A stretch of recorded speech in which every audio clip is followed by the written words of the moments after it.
व्यवस्था विवरण की पुस्तक बाइबल की 5वीं और तोरा की अंतिम पुस्तक है। मिस्र से निर्गमन के बाद इस्राएल 1 वर्ष तक सिनै पर्वत पर था और अपने परमेश्वर के साथ वाचा में प्रवेश कर रहा था।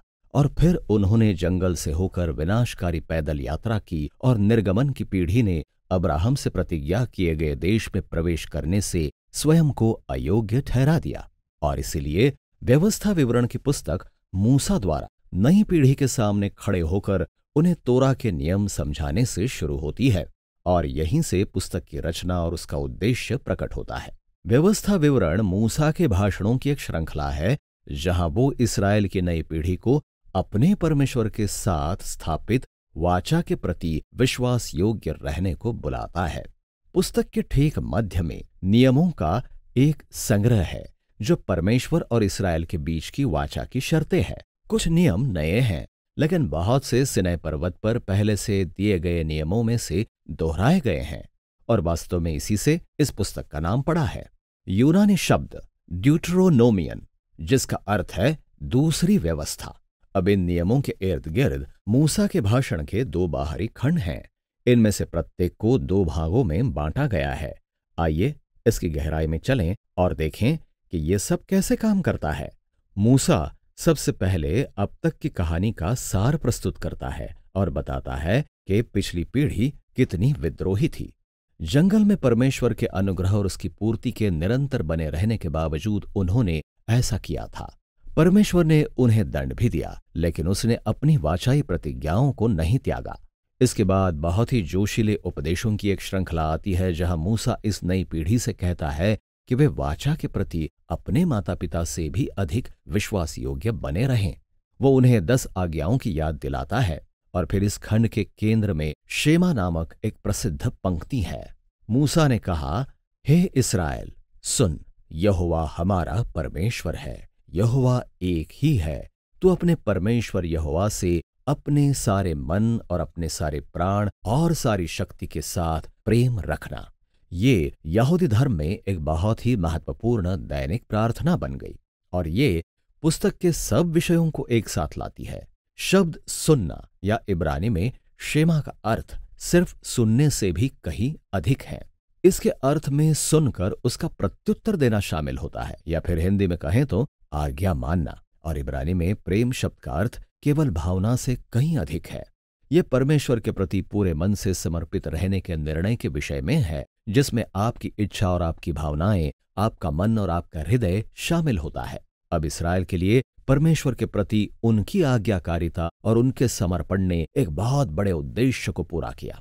व्यवस्था के प्रति आज्ञाकारिता इस्राएल को अन्य जातियों के बीच विशेष बनाएगी, जैसा परमेश्वर ने सिनै पर्वत पर कहा था। वे याजकों का राज्य बन जाएंगे। और मूसा बताता है कैसे। इस्राएल के पास व्यवस्था का पालन करने के द्वारा पूरे संसार के सामने परमेश्वर की बुद्धि और न्याय को प्रकट करने का अवसर है। शेमा में एक अन्य मुख्य विचार यह है कि इस्राएल को आज्ञा मानने और केवल यहोवा के प्रति समर्पित रहने को कहा गया था, या इब्रानी में शाब्दिक रूप से यह कहता है यहोवा एक ही है। अब संदर्भ में मुख्य बात यह है कि यहोवा ही वो एकमात्र परमेश्वर है जिसकी इस्राएल को आराधना करनी और आज्ञा माननी है। इस्राएल कनान देश में जाने वाला है, जहां लोग उन मूर्तियों की पूजा करते हैं जो सृष्टि के विभिन्न पहलुओं जैसे सूर्य, मौसम, यौन और युद्ध को दर्शाती हैं। और मूसा की नजर में इन देवताओं की पूजा करना मनुष्यों के स्तर को नीचा कर देता है और समुदायों को नष्ट कर देता है। लेकिन इस्राएल के परमेश्वर की आराधना करना, जो सृष्टिकर्ता और मुक्तिदाता है, जीवन और आशीष की ओर लेकर जाएगा। और इस प्रकार हम पुस्तक के ठीक मध्य में नियमों के विशाल संग्रह तक पहुंचते हैं और उन्हें मोटे तौर पर विषयों के अनुसार व्यवस्थित किया गया है। आरंभिक खंड इस्राएल द्वारा अपने परमेश्वर की आराधना के विषय में है। उनके बीच में एक मंदिर होना था जहां एकमात्र परमेश्वर की आराधना होगी, और साथ ही इस्राएल में गरीबों की देखभाल के द्वारा भी परमेश्वर की आराधना की जानी थी। उदाहरण के तौर पर सब इस्राएलियों को अपनी वार्षिक आय का दशमांश मंदिर को देना था। साथ ही एक अन्य दशमांश हर 3 वर्ष में अलग करके गरीबों को दिया जाना था। और ये ऐसे नियम थे जो इस्राएल को उनके प्राचीन पड़ोसियों की तुलना में न्याय के संबंध में सबसे आगे रखते थे, और ये सब उनके द्वारा परमेश्वर की आराधना से जुड़ा हुआ था। अगला भाग इस्राएल के अगुओं के चरित्र की विशेषताओं को दर्शाता है। पुरनियों, याजकों, राजाओं, इन सबको वाचा के नियमों के अधीन रखा गया, जिनके विषय में परमेश्वर ने कहा कि वो अगुओं को उत्तरदायी ठहराने के लिए भविष्यवक्ताओं को भेजकर उन्हें लागू करेगा। अतः इस्राएल के पड़ोसियों के विपरीत, जहां राजाओं को ईश्वर का रूप और अपने आप में कानून माना जाता था, वहीं इस्राएल के अगुए व्यवस्था और भविष्यवक्ताओं के अधीन थे। इसके बाद इस्राएल के नागरिक जीवन के बारे में नियमों का एक बड़ा खंड आता है। इसमें विवाह, परिवार और व्यापार के विषय में नियम है, और सामाजिक न्याय के विषय में भी, और उनके कानूनी तंत्र के विषय में, और इसके विषय में भी कि विधवाओं, अनाथों और अप्रवासियों की रक्षा कैसे की जाए। और फिर ये आराधना से संबंधित और अधिक नियमों के साथ समाप्त होते हैं। अब यहां इन सब नियमों को पढ़ने के विषय में कुछ सुझाव हैं। सबसे पहले याद रखें कि ये सिनै पर्वत की वाचा की शर्तें हैं जो विशेष रूप से प्राचीन इस्राएल को दी गई थीं। वे एक ऐसी संस्कृति में रह रहे थे जो आपकी संस्कृति से बहुत अलग है। और दूसरी बात, इन नियमों की तुलना एक बहुत ही अलग संस्कृति के आधुनिक कानूनों से करना लाभदायक नहीं होगा, बल्कि वो इसलिए यहां दिए गए हैं ताकि इस्राएल की अलग से पहचान हो। और हमें इन कानूनों की तुलना इस्राएल के पड़ोसी देश असीरिया या बाबिलोन के कानूनों के साथ करनी है। और जब आप ऐसा करते हैं तो कठोर या विचित्र से लगने वाले नियम अचानक स्पष्ट हो जाते हैं। आप देखते हैं कि परमेश्वर इस्राएल को न्याय के उस उच्च स्तर तक ले जा रहा है जिसे पहले कोई नहीं जानता था। और अंत में ये समझने की कोशिश करें कि ज्ञान या न्याय के कौन से मूल सिद्धांत किसी विशेष नियम के अंतर्गत आते हैं, तब आप सचमुच कुछ महत्वपूर्ण बातों को खोज लेंगे। यहां एक अतिरिक्त अंक का कार्य है। जाकर देखें कि प्रेरित पौलुस कैसे कुरिन्थियों को लिखी अपनी पहली पत्री के 9वें अध्याय के पद 9 में इस कार्य को करता है। और वो व्यवस्था विवरण के अध्याय 25 के पद 4 से एक नियम को उद्धृत करता है। ये वास्तव में दिलचस्प है। आइए मूसा की ओर वापस आते हैं। सब नियमों को बताने के बाद वो एक अंतिम चुनौती देता है, और वो ये है कि इस्राएल को अपने परमेश्वर की बात सुननी चाहिए और उससे प्रेम करना चाहिए। पहले वो हिदायत देता है और फिर अंतिम चेतावनी देता है।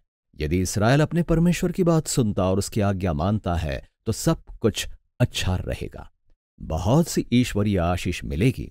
पर यदि वे नहीं सुनते और विद्रोह करते हैं तो अकाल, विपत्ति, विनाश आएगा और अंततः वे उस देश से बाहर निकाल दिए जाएंगे। और फिर मूसा एक निर्णय लेने पर बल देता है। वो कहता है, आज मैं तुम्हारे सामने जीवन या मृत्यु, आशीष या शाप, भलाई या बुराई को रखता हूं। इसलिए अपने परमेश्वर यहोवा से प्रेम रखने और उसकी आज्ञा मानने के द्वारा जीवन को चुनो। पर फिर मूसा ये कहता है, मुझे पता है कि मेरी मृत्यु के बाद तुम विद्रोह करोगे, परमेश्वर से दूर हो जाओगे और अंत में देश से निकाल दिए जाओगे। ये एक तरह से उनको निराश करने जैसा है, लेकिन वो दशकों से इन लोगों के साथ रहा था और यह स्पष्ट है कि उसकी उम्मीदें बहुत अधिक नहीं है। लेकिन मूसा कहता है सब कुछ नहीं खोया है। मूसा कहता है कि जब इस्राएल एक दिन निर्वासन में होगा तो वे किसी भी समय अपने परमेश्वर की ओर वापस आ सकेंगे। और उसके शब्दों में कहें तो परमेश्वर तुम्हारे मनों का खतना करेगा ताकि तुम अपने पूरे मन और प्राण से उससे प्रेम कर सको। अब ये एक ज्वलंत रूपक है जो कह रहा है कि इस्राएल के मन में कुछ मूल रूप से गलत है। ये जिद्दी और कठोर है, और यही गलत दशा संपूर्ण मनुष्य जाति के मन में भी पाई जाती है। ये वाटिका में हुए विद्रोह को फिर से प्रकट करता है। मनुष्यों ने परमेश्वर से अलग होकर अपनी इच्छा से जीना शुरू कर दिया। वे अपने लिए अच्छे और बुरे को परिभाषित करना चाहते थे, और इसके परिणाम स्वरूप उन्होंने परमेश्वर के अच्छे संसार को नाश कर दिया। परंतु मूसा कहता है कि एक दिन परमेश्वर अपने लोगों के मनों को परिवर्तित करने के लिए कुछ करेगा ताकि वे सचमुच अपने मन से परमेश्वर की वाणी सुने और उससे प्रेम रखें, और वे सच्चे जीवन की ओर वापस लाए जा सकें। और ये वो प्रतिज्ञा है जिसे बाइबल में बाद के भविष्यवक्ता इर्मयाह और यहेजकेल ले लेते हैं, अर्थात एक नए मन की आशा। इस प्रकार मूसा अपना भाषण चेतावनी और फिर आशीष की कविता के साथ समाप्त करता है। और फिर वो एक पहाड़ पर चढ़ता है और वहां उसकी मृत्यु हो जाती है और इसके साथ ही तोरा का भी समापन हो जाता है। बाइबल की कहानी के सभी मुख्य कथानक संबंधी तनाव यहां पाए जाते हैं, लेकिन उन्हें पूरी तरह से अनसुलझा ही छोड़ दिया गया है।